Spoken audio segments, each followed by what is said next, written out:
The moon, that distant glowing rock in our sky, is about to get a fresh visitor, and this one is packed with some of the most advanced tech humanity has ever launched toward it.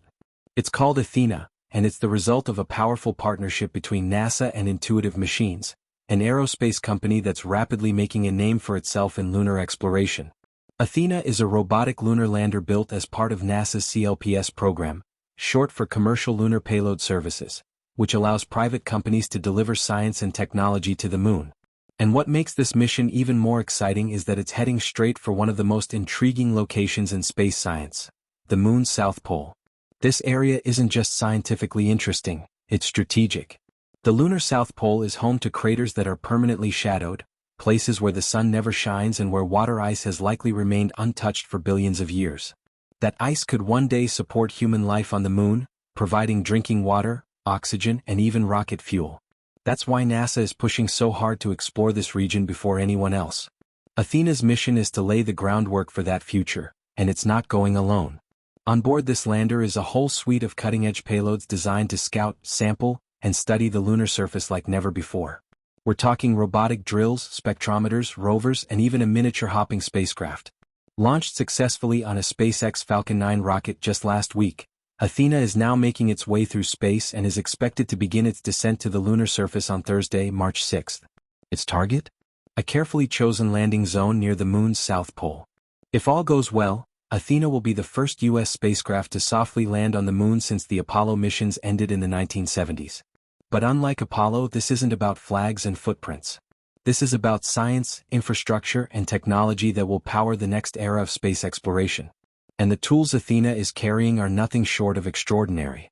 One of the most impressive instruments on board is the Trident drill, which was developed by Honeybee Robotics specifically for NASA. Trident is no ordinary drill. It uses a rotary percussive method, essentially functioning like a high-tech hammer drill. This allows it to break through the tough lunar regolith and dig as deep as 1 meter below the surface. As the bit drills down, it pulls up soil cuttings which are then fed into another key payload called M-Solo. M-Solo is a mass spectrometer that will analyze those samples for their chemical composition. The main goal here is to search for specific minerals and, more importantly, signs of water ice hidden beneath the lunar surface. But the tech doesn't stop there. Athena is also delivering a small but mighty rover to the moon. It's called MAP, short for Mobile Autonomous Prospecting Rover, and it was developed by a company called Lunar Outpost. MAP is a tiny vehicle, just under 2 feet in both length and height. It weighs somewhere between 5 and 10 kilograms but can carry up to 15 kilograms of payload. Despite its small size, it has a big role to play. It moves slowly, about 10 centimeters per second, but it's equipped with a near-field depth camera that will create an ultra-precise 3D map of the terrain. This data will be used to build realistic virtual environments for training future astronauts. Riding on the back of the MAP rover will be something even smaller, a micro-rover called AstroAnt. Developed at MIT, this tiny machine is no larger than the palm of your hand. But don't let its size fool you. AstroAnt is a prototype for swarm robotics, groups of tiny rovers that could one day perform diagnostics, maintenance, and even repairs on spacecraft. For this mission, AstroAnt will use magnetic wheels to cling to the MAP rover's frame and move around its surface. Its job will be to measure the temperature of the MAP rover's radiator from various positions, providing valuable data on thermal performance that could be used in future rover designs. And if you think that's the end of the lineup, think again. Athena is also carrying Micronova, a miniaturized rocket-powered version of the lander itself. Designed by Intuitive Machines, Micronova is a hopper vehicle, essentially a 2-foot cube with landing legs and a rocket engine. It can carry about 1 kilogram of payload and hop more than 2.5 kilometers across the lunar surface. It's designed to do what wheeled rovers can't: explore hard-to-reach places like the bottom of steep craters or inside ancient lava tubes. It can hop up to 5 times in a single mission, giving it the flexibility to visit multiple locations without needing roads or ramps. What makes Micronova especially exciting is its mission profile. It's going to attempt to hop into permanently shadowed regions of the moon, places where the sun never rises and where temperatures are so cold that water ice can remain stable for eons. Scientists believe these craters are some of the best places to search for lunar water. While it's in flight, Micronova will use 2 high-resolution cameras to capture detailed images of the lunar terrain below. It's also equipped with a spectrometer to detect subsurface hydrogen and a radiometer to measure the surface temperature. Together, these tools could help confirm the presence of frozen water, and that would be a huge step forward for lunar exploration. Communication between all of these devices, Athena, MAP, and Micronova, is being handled by something that might surprise you. A 4G LTE communication system developed by Nokia. Yes, that Nokia. The same company that used to make those indestructible cell phones is now providing mobile data on the moon. This will be the first time that non-radio-based communications are used on the lunar surface.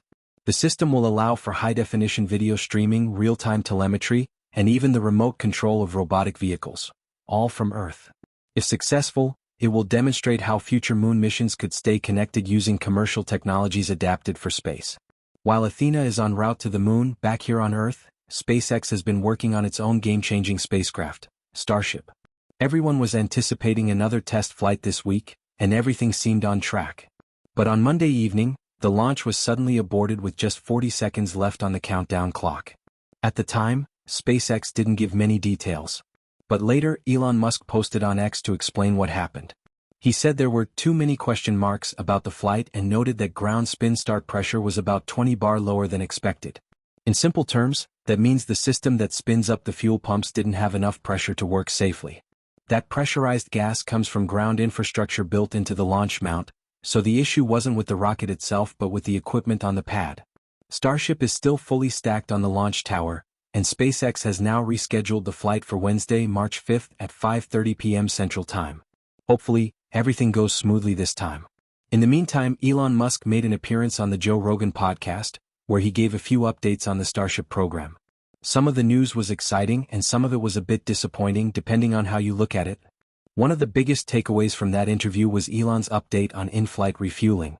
This is a crucial part of the Starship program, where two upper-stage starships would meet in orbit, dock together and transfer cryogenic propellant from one to the other.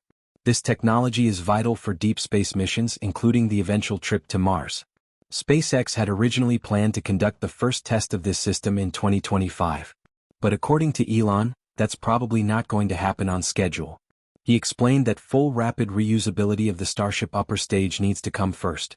That means the vehicle must re-enter Earth's atmosphere, land safely, and be ready to fly again, fast. Until that kind of reusability is demonstrated consistently, there's no point in doing in-orbit refueling.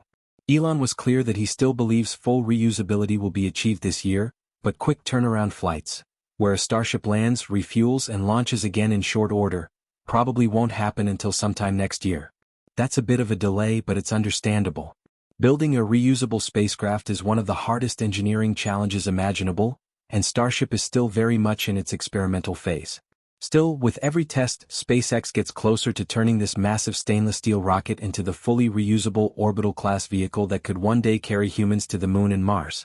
So while Athena heads toward the Moon and Starship waits on the pad, we're witnessing two parallel tracks of progress.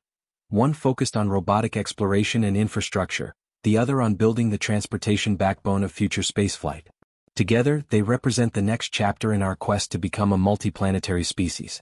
Whether it's microhoppers diving into ancient craters, tiny rovers mapping alien terrain, or massive rockets preparing to fuel up in orbit, the pace of space exploration is accelerating, and the Moon is just the beginning.